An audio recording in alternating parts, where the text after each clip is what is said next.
پرانے وقتوں کی بات ہے کہ ایک ملک پر ایک نیک دل بادشاہ حکومت کرتا تھا۔ بادشاہ سلامت جب بھی کسی مسئلے کا فیصلہ کرتا تو اسلام کے اصولوں اور انصاف کے تقاضوں کو پورا کر کے کرتا۔ وہ بادشاہ نہ صرف انصاف پسند تھا بلکہ وہ اپنی عقل مندی میں بھی اپنی مثال آپ تھا۔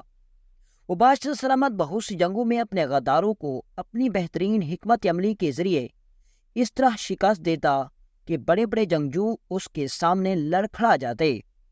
وہ بادشاہ کہتا تھا کہ جو آدمی موت پر یقین رکھتا ہے اور اللہ کی اس پاک سرزمین پر دوسروں کی مدد کے لیے جیتا ہے، اللہ تعالیٰ اس کو کبھی زندگی میں مایوس نہیں ہونے دیتا۔ ایک دن بادشاہ سلامت دربار میں بیٹھا ہوا تھا۔ بادشاہ سلامت کی نظر سامنے پڑی کہ گاؤں کے چند لوگ 4 نوجوانوں کو پکڑ کر لا رہے ہیں۔ تو بادشاہ سلامت نے اپنے وزیر سے پوچھا کہ یہ لوگ کیوں آ رہے ہیں اور ان نوجوانوں کو کیوں پکڑا ہوا ہے؟ وزیر نے جواب دیا، حضور یہ اپنی حجت لے کر آپ کے پاس آ رہے ہیں۔ تو بادشاہ نے کہا کہ میں ان کی مدد ضرور کروں گا۔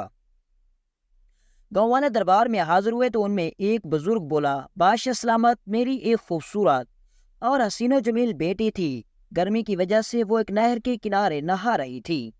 یہ آوارہ لڑکے وہاں سے گزرے تو میری بیٹی کو زیادتی کا نشانہ بنا ڈالا اور زیادتی کرنے کے بعد میری بیٹی کو نہر میں پھینک دیا۔ بادشاہ نے بزرگ سے کہا کہ تم اتنے وثوق سے کیسے کہہ سکتے ہو کہ ان چاروں نے تمہاری بیٹی کو قتل کیا ہے اور اس کے ساتھ زیادتی کی ہے؟ تو بزرگ نے جواب دیا، بادشاہ سلامت، میں اپنی بیٹی کو ڈھونڈتا ہوا نہر کے کنارے پہنچا تو یہ چاروں اس جگہ کے پاس کھڑے تھے اور میری بیٹی کا دوپٹہ ان کے پاس تھا۔ بادشاہ سلامت نے ان چاروں نوجوانوں سے مخاطب ہوا اور پوچھا کہ کیا واقعی بزرگ صحیح کہہ رہا ہے؟ تو ان چاروں نے کہا، ہم نے کچھ نہیں کیا، اس بزرگ کو غلط فہمی ہوئی ہے۔ جب بادشاہ سلامت نے دیکھا کہ چاروں لڑکے اپنا اپنا جرم تسلیم کرنے کے لیے تیار نہیں تو بادشاہ سلامت نے حکم دیا کہ 4 پیالے دودھ کے حاضر کیے جائیں۔ جب دودھ حاضر کیا گیا تو بادشاہ نے چاروں لڑکوں کو اپنے اپنے سامنے بٹھا دیا اور کہا، ان کو ایک ایک دودھ کا پیالہ دیا جائے۔ اس کے بعد بادشاہ سلامت ان چاروں سے مخاطب ہوا اور کہا، تم میں سے جو بھی مجرم ہوگا تو جب وہ دودھ پیے گا تو وہ دودھ اس کے معدے میں جا کر زہر بن جائے گا، کیونکہ یہ دودھ ایک بزرگ بابا کا پھونکا ہوا ہے اور وہ زہر اتنا زہریلا ہے کہ وہ زہر بن جائے گا کہ تم دوسرا سانس بھی نہیں لے پاؤ گے۔ چاروں لڑکوں کے چہرے پر پریشانی کے آثار نظر آنے لگے۔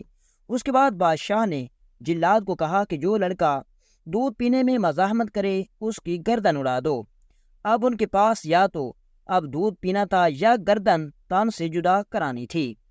جب چاروں نے دیکھا کہ ہمارے پاس اب کوئی اور راستہ نہیں ہے تو ان میں سے 3 نے تو دودھ پی لیا، لیکن ایک کے ہاتھ کانپ رہے تھے اور اسی وقت دودھ اس کے ہاتھ سے گر گیا۔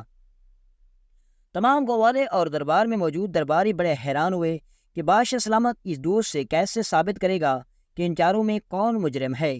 جب دودھ کا پیالہ اس لڑکے کے ہاتھ سے گرا تو بادشاہ سلامت نے اپنے سپاہیوں کو حکم دیا کہ لڑکے کو پکڑ لو، صرف یہی لڑکا ہی مجرم ہے۔ تمام درباری حیران ہوئے کہ بادشاہ سلامت نے تو کہا تھا کہ جو قاتل ہوگا وہ زہریلے دودھ سے مر جائے گا، لیکن یہ کیسے ہوا؟ تو بادشاہ نے کہا کہ ایک عام گائے کا دودھ ہے اور کسی بزرگ بابا کا پھونکا ہوا نہیں۔ یہ سب میں نے اس لیے کہا تھا کہ جو لڑکا قاتل ہوگا وہ یہ جانتے ہوئے کہ یہ دودھ اس کے لیے موت ثابت ہوگا وہ کبھی بھی اسے نہیں پیے گا، اور جو بے قصور تھے ان کے دل میں خوف نہیں تھا کیونکہ وہ جانتے تھے کہ ہم بے قصور ہیں، اس لیے ان تینوں نے دودھ پی لیا۔ اس کے بعد لڑکے نے اپنا جرم تسلیم کر لیا۔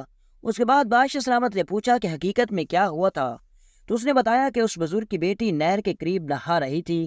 جب میں وہاں سے گزرا تو اس بزرگ کی بیٹی کو دیکھ کر میں اپنے نفس کو قابو میں نہ رکھ سکا اور اس لڑکی کے ساتھ زیادتی کی۔ جب وہ بہت زیادہ چلانے لگی تو میں نے اسے نہر میں دھکا دے دیا اور پھر وہیں ڈوب کر مر گئی۔